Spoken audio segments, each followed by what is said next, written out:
Today, I'm going to talk about how I traveled 36 countries by 32 years old.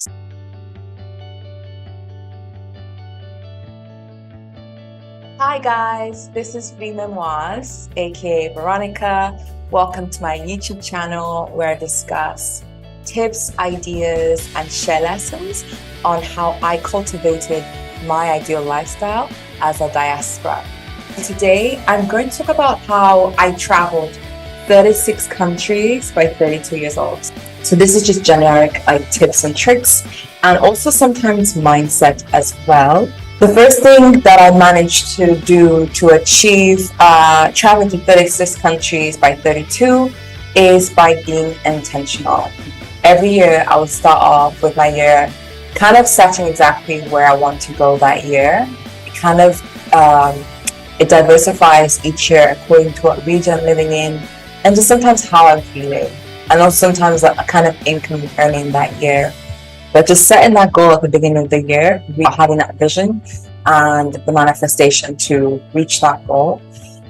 So for example, this year I manifest that I will be going to Mexico at some point, and then hopefully I'll be going back to Asia, to Japan. So watch this space. The second thing I would say that I do as a tip for achieving would be planning. So this is both in terms of planning, booking annual leave, but also planning in terms of budgeting. So I usually do an annual budget. I can talk about this a bit more in a different video, exactly how I budget my lifestyle. That annual budget will include a travel budget as well.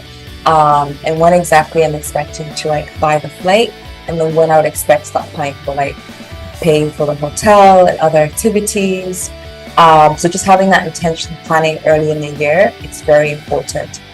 And linked to that would be to ring fence your travel budget, or what they call sunk funds. So this is the kind of funds that you would set up for a specific target. So for mine would be travel. So usually I would target about £3,000 per year on travel.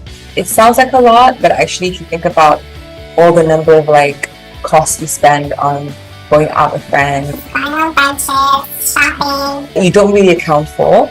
Actually setting £3,000 a year on travel doesn't seem like too much, but of course it does depend on your income as well.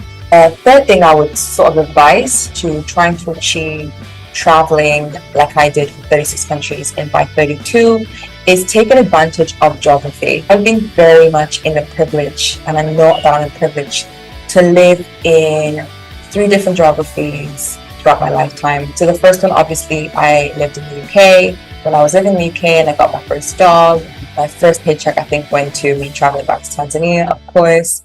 But then also I set up some travel where I went to visit some European countries, and then I had some friends and family there, so I took advantage of that. To Budapest, where I have a cousin there. I visited a friend in Geneva when she was working for the UN. I've gone to Portugal with a friend of mine. I've also gone to Germany, gone to France through friends, and different areas. And then I went to Greece with a couple of friends, like a field trip and so on.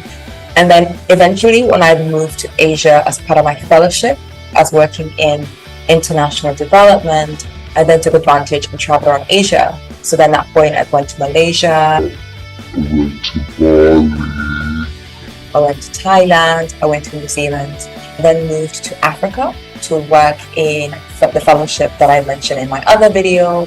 Please see the link to the other video just on the screen. I also had gone to Uganda as well, and then of recent I've gone to South Africa, and in 2019 I went to Ghana. Close to the region, the countries around there is usually my first step to go. But sometimes I have weird urges of where to go. For example, like I said, this year I want to go to Mexico and I'm based in Tanzania. So please calculate that.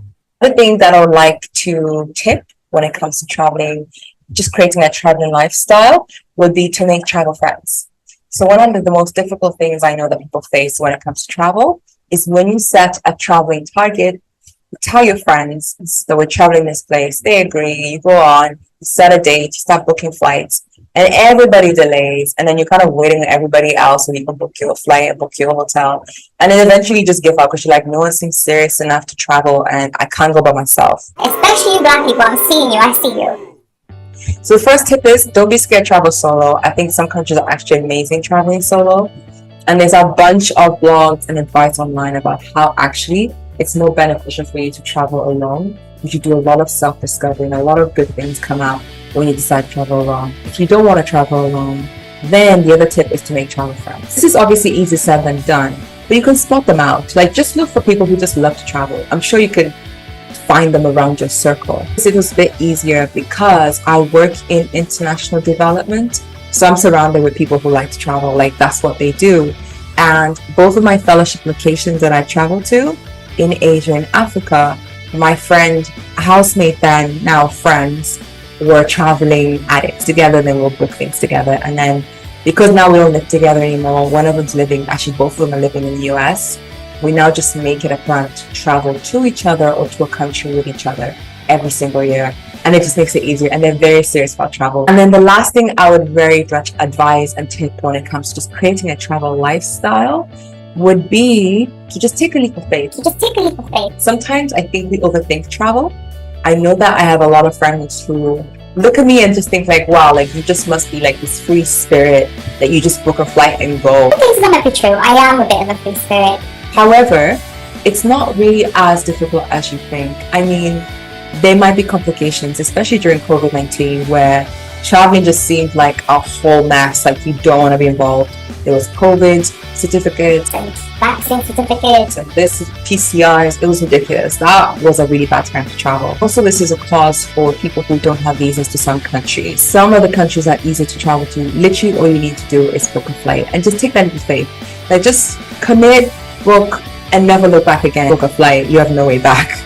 That's usually my draw line. If I'm thinking about going somewhere and I'm unsure, but part of me is saying I should go, I just take my card, the ring fence money that I have, book it, and then think about it later. I'm like, well, I've already committed. I've already booked my time off from work.